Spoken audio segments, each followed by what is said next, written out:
Indonesia adalah salah satu negara dengan perkembangan ekonomi yang pesat. Selama 17 tahun terakhir, produk domestik bruto Indonesia telah naik 6 kali lipat dan pada tahun 2017 berhasil menempati peringkat 16 dunia.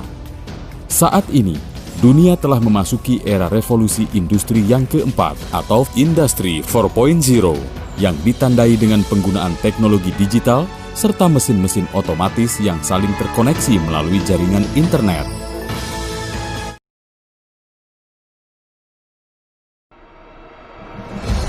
Assalamualaikum warahmatullahi wabarakatuh.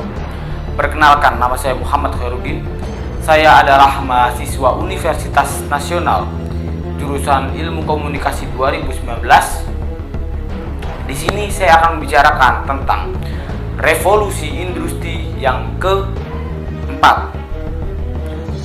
Revolusi industri yang keempat sekarang sedang ramai diperbincangkan di khalayak umum.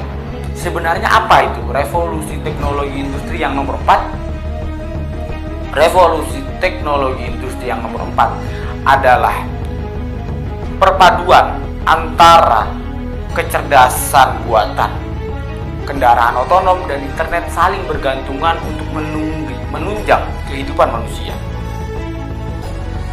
Jika kita tidak bisa bersaing dalam dunia teknologi, kita akan tertinggal jauh pada masa ini. Contoh saja, ojek pangkalan yang sekarang mulai tertinggal karena ada ojek berbasis online, Gojek, Grab, Uber, dan sebagainya.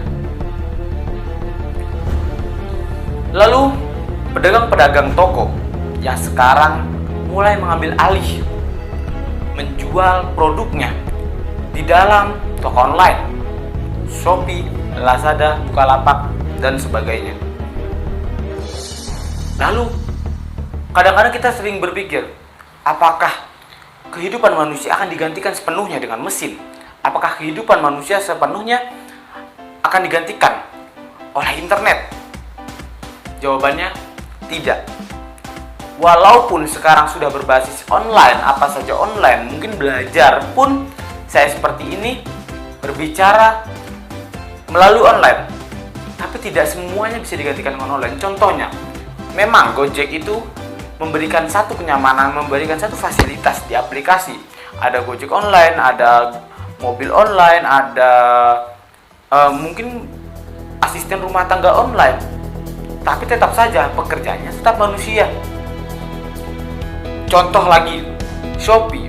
Shopee walaupun sekarang belanja tidak perlu masuk ke toko, tidak perlu antri, tidak perlu repot-repot membawa belanjaan dari toko ke rumah, dan sekarang tinggal pencet-pencet di aplikasi lewat smartphone.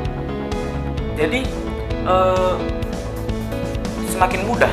Tapi kan tetap toko menyediakan fasilitas tersebut walaupun tokonya itu tidak tutup. Nah, tetap saja yang namanya manusia sebagai makhluk sosial itu tidak bisa dipungkiri lagi. Kita membutuhkan yang namanya interaksi. Lebih nyaman mana ketika kita belanja online atau kita langsung datang ke toko? Jelas, kalau saya pribadi, saya lebih memilih langsung datang ke toko. Karena ketika saya datang ke toko, saya akan mendapatkan kenyamanan berupa pelayanan, berupa melihat barang mungkin yang bisa saya pilih sesuka hati dan mengetahui bagaimana bagus dan tidaknya barang yang akan saya beli, ketimbang saya harus membeli via online. Karena ketika saya membeli via online, saya belum tahu bagaimana barang tersebut cacat atau tidaknya. Ketika saya cacat, kita harus memakan waktu lagi untuk mengembalikan barang, dan barang harus sampai ke kita.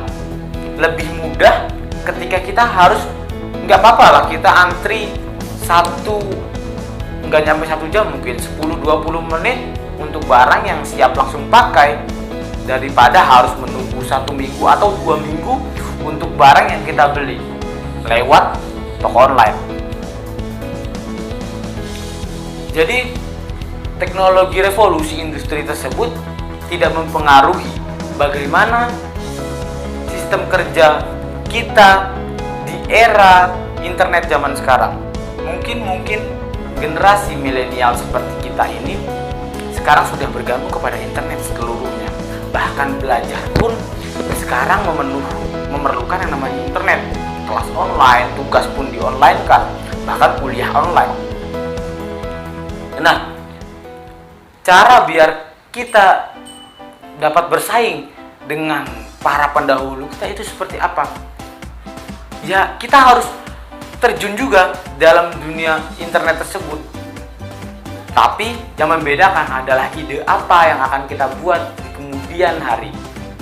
Karena persaingan kita sekarang bukan lagi dalam era tradisional seperti dulu, tapi sekarang kita sudah masuk ke era modern seperti ini. Mungkin akan memudahkan kita. Apalagi saya pribadi adalah mahasiswa ilmu komunikasi yang mengambil fokus dalam satu bidang, yaitu jurnalistik. Jurnalistik itu malah menurut saya gampang, mudah sekali ketika kita harus menyiapkan bahan, ketika kita hanya melihat dari suatu internet.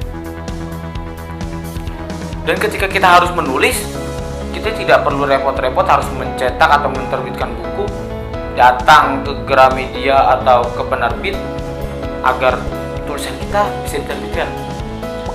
Kita hanya memerlukan file data dan kita mengajukan penerbitan kepada salah satu penerbit buku yang ada. Jadi, ide apa lagi yang kalian siapkan untuk revolusi industri yang keempat ini? Pikirkan itu. Saya Muhammad Herudin pamit undur diri. Wallahul muwaffiq ila aqwamit thoriq. Assalamualaikum warahmatullahi wabarakatuh. Terima kasih.